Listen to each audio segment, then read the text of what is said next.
Hi guys, welcome to Junior English Online. So hopefully we've already met. Hopefully you have seen me at orientation night. If not, maybe you'll be seeing me shortly.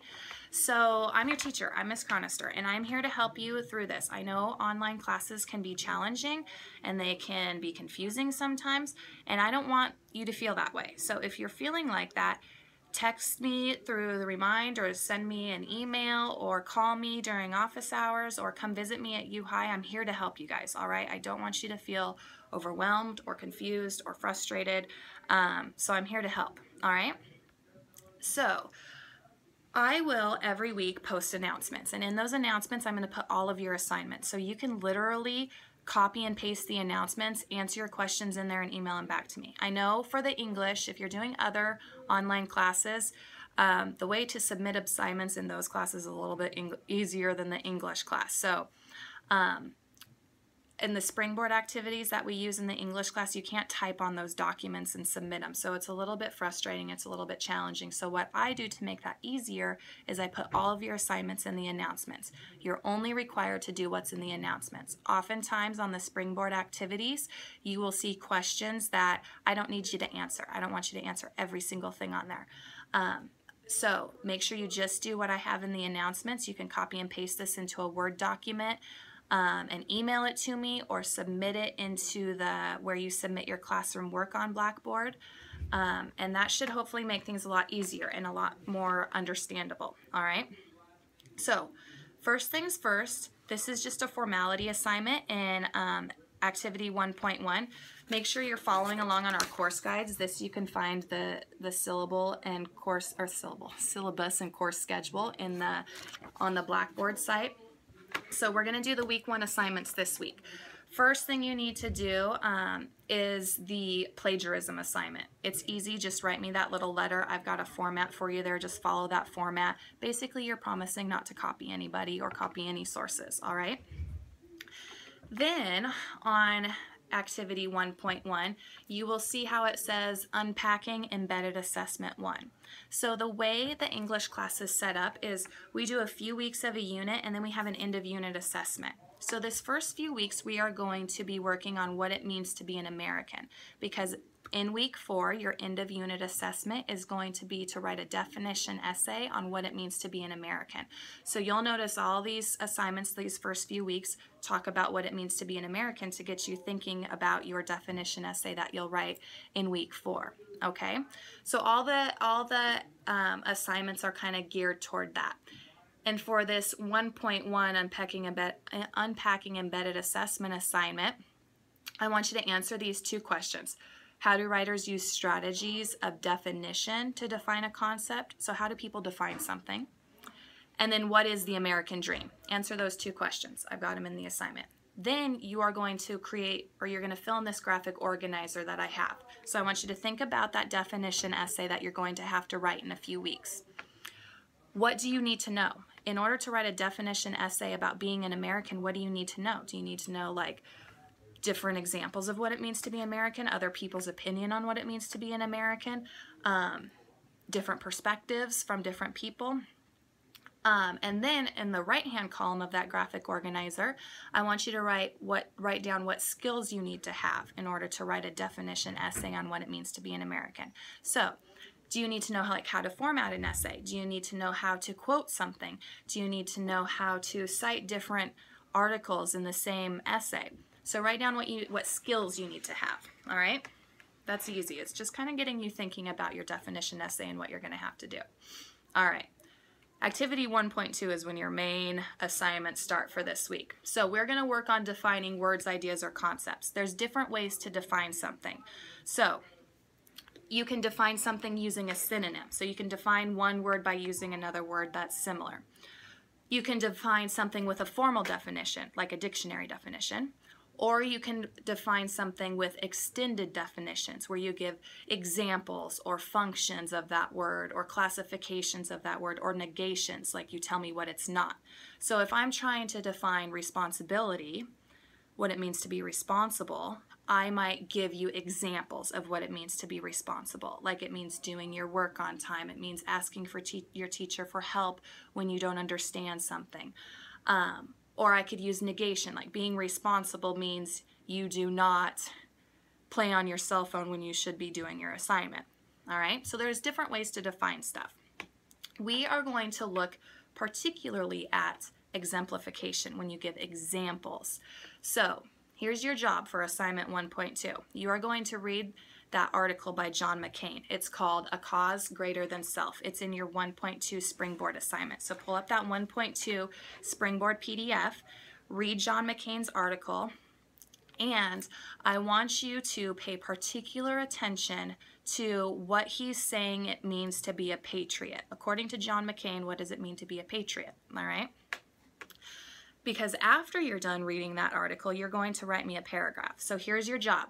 You're going to write a paragraph, and you're going to use a passage or two from McCain's essay on your understanding of the word patriot. So tell me what it means to be a patriot, according to what he just said in his essay. So you're going to indicate the passage you're using from his article for a reference. That means you're going to need a quote from the essay. You're going to explain your understanding of what it means to be a patriot after reading that essay. And you're going to use appropriate transitions. So essays will always need transitions. That's one thing you should know. So you might be wondering, how do I write this paragraph? What does Ms. Chronister want from me when I'm writing this paragraph? Well, I gave you an example, so you can look in the announcements and I wrote a paragraph, all right? So paragraph's going to be about 6 to 8 sentences. You're going to start with a topic sentence. You're going to add some quotes in there, and you're also going to explain those quotes with some of your own commentary. So I wrote, in his essay, A Greater Cause Than Self, Senator McCain says that all Americans are responsible for becoming patriots. So I created a topic sentence there. I included the title of the work and who wrote it and basically what it was about. In paragraph 6, he states, love of your country is a love of your fellow countrymen. So there's a quote. I took a quote out of his article.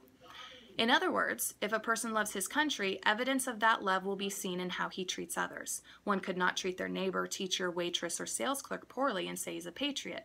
If we treat each other poorly, our nation would crumble from the inside out.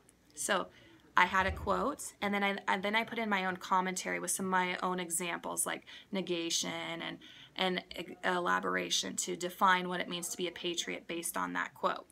Then I did it a second time with another quote, and then I wrapped it all up with a conclusion sentence. So you can read through mine, and you're going to create your own like that. So use a different quote than I did.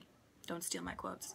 And go through that process. I've got a format there for you. So topic sentence, quote, explain what that quote means in a couple sentences, then put in another quote, more explanation, more commentary, and then a conclusion sentence. So that's how you write a really well-developed paragraph. That's how you'd write a paragraph for your final essay where you're going to be defining what it means to be an American in a few weeks. All right?